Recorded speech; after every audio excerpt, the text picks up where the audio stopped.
Friends, welcome back to Paris kitchen. तो आज हम परिस किचन में बना रहे हैं सेब का मुरब्बा। ये सेब का मुरब्बा बच्चों के लिए बहुत ही ज्यादा फायदेमंद है। आप अपने बच्चों को सेब का मुरब्बा जरूर घर पर बना कर दें। सेब का मुरब्बा बनाना बहुत ही आसान है। तो चलिए बनाना शुरू करते हैं। सेब का मुरब्बा बनाने के लिए मैंने 1 किलो सेब लिए हैं। सेब आपने छोटे साइज के ही लेने हैं। तमाम सेबों को मैंने अच्छी तरह वॉश कर लिया है। अब मैं इनके छिलकों को उतार लूंगी।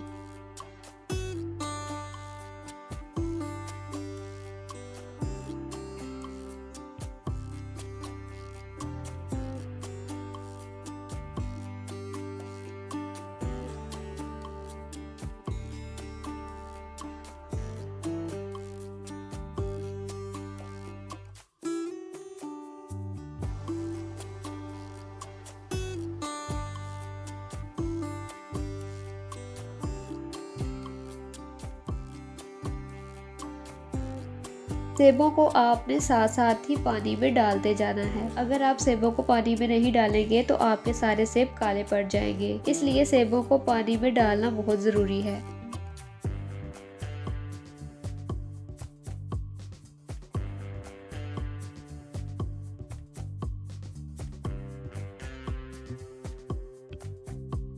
अब मैं सेबों में फोक से सुराख कर लूंगी ताकि चाशनी सेबों के अंदर अच्छी तरह जज्ब हो जाए।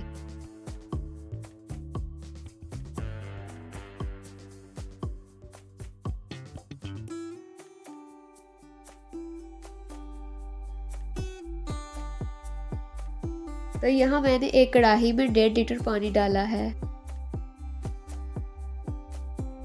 पानी में मैं सारे सेबों को डाल दूंगी। सेबों को मैंने सिर्फ 10 मिनट ही ढककर पकाना है ताकि सेब सॉफ्ट हो जाएं। तो लीजिए 10 मिनट हो चुके हैं। सेब भी सॉफ्ट हो गए हैं। सेबों को मैं एक बोल में निकाल लूंगी। इस पानी को मैं वेस्ट नहीं करूंगी। अब मैं कढ़ाई में 3 कप चीनी और 3 कप पानी डालकर चाशनी बना लूंगी। मैंने वही पानी यूज किया है जिसमें मैंने सेबों को बॉईल किया था। चाशनी में मैं अब 2 टुकड़े दालचीनी के ऐड करूंगी और चाशनी को अच्छी तरह मिक्स करूंगी।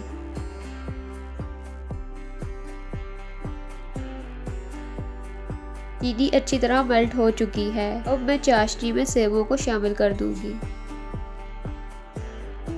अगर आपके पास ऑरेंज फूड कलर अवेलेबल है तो आप ऑरेंज फूड कलर जरूर डालें। इससे सेबों पर बहुत अच्छा कलर आएगा। साथ ही हाफ टी स्पून टाटरी शामिल की है।